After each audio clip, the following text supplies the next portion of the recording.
Good news, Israel and Hamas are this close to coming up with a ceasefire deal thanks to President Biden and President Trump. Let's get into it. Hey, I'm Tyler Covington. Welcome to Center-Leaning News. We give you unbiased, clear news without trying to convince you what to think or to believe. We're going to get into facts, and then we're going to get into various opinions and sides and let you make up your own mind what you think. As you know, Israel and Hamas have been in war since October 7, 2023, when Hamas invaded Israel and massacred over 1,200 people inside of Israel's borders. And Israel responded by invading Hamas. Hamas has claimed that there have been over 57,000 deaths. Now, I'm not sure whether those are civilians plus soldiers or just soldiers. There have been various ceasefire agreements during this time span. Typically, they deal with Hamas giving hostages back to Israel, Israel handing prisoners back to Hamas. However, these ceasefires haven't lasted for a long time. That's why there have been several of them. Here recently, President Trump sort of made a threat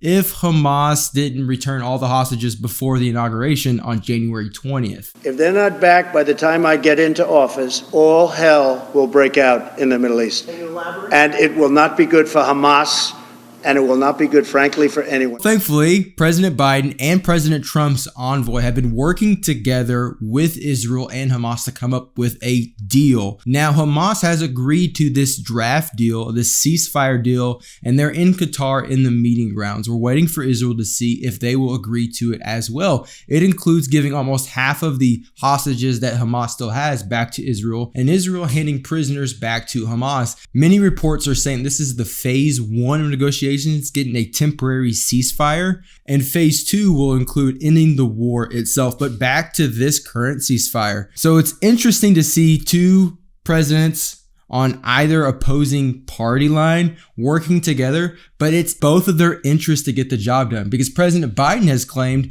that he was the one who brought out this ceasefire. He was the one who did the deal. And while President Trump also gets to claim that he's the one who did the deal. So both President Biden and President Trump get to work out a deal together and both get to claim success in this endeavor. It's really exciting and amazing for foreign policy to have peace in the Middle East, peace on the grounds, peace with America, especially as we transition to a different president. Going forward, here's some specific things to look at. What will Israel's response be to these peace negotiations?